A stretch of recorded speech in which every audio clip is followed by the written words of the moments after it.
Thank you, Rep. Brian Loftus is a founding member of the Rhode Island Fishermen's Alliance and founding member of the American Alliance of Fishermen and Their Communities.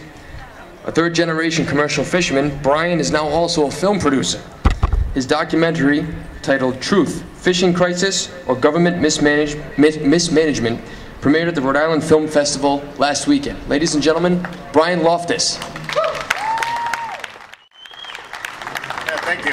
Thanks for coming out. This is a 10th Amendment rally, so I'm going to speak to you about why the 10th Amendment is important to the fishing industry.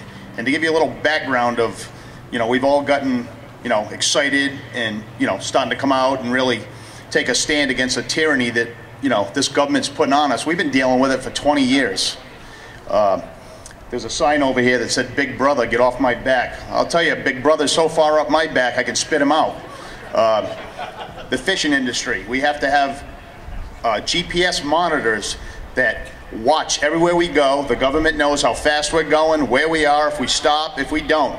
We're mandated to take observers on the boat. They ambush you at 3 o'clock in the morning when you're going to leave. They just show up and say, "You have to take me." They keep cutting back all the fish on us. The stocks have come back, but yet all these federal mandates that are imposed on the state, which trickle down to us, have just about put us out of business. They've ruined the infrastructure, the people that support the fishing industry, whether it's twine shops, channelries, the places we unload our fish. They're all feeling the pinch, and we're about to lose this industry if something doesn't change very soon. And you might say, well, how does this affect me? Well, first of all, the fishing industry has been a major economic engine to Rhode Island for a long time. Even with all the restrictions and the boats we've lost, we still landed over $100 million worth of fish in Rhode Island last year, which translates $4 to $6 to the local economy. For every person working on a boat, there's 4 to 5 people working in some industry associated with fishing.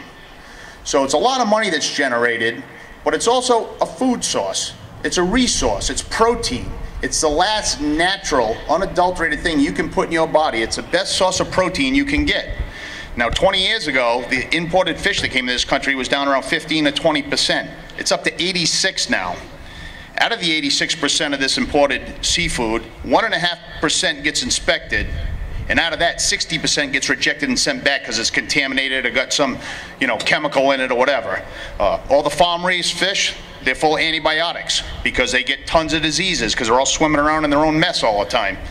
So, the 10th Amendment will give us the right to govern our waters, our fishermen, and let it become a thriving business again for all of us, not just me.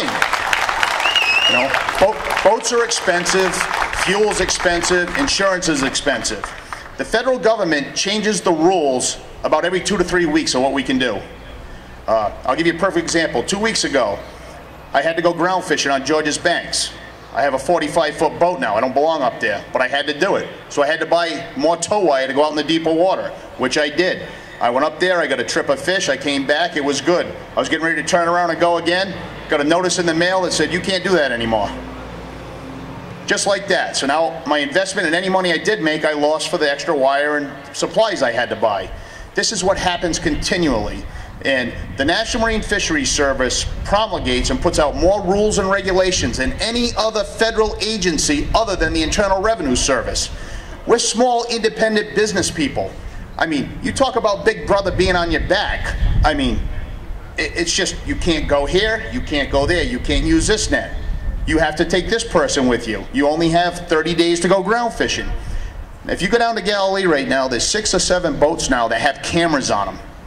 5 or 6 cameras on them, and then someone from the government comes down at the end of the week and downloads all of the camera activity for the boat for the week, and then we pay someone to sit in a cubicle and look at it to make sure that he didn't catch something he shouldn't have or he didn't take too much of this.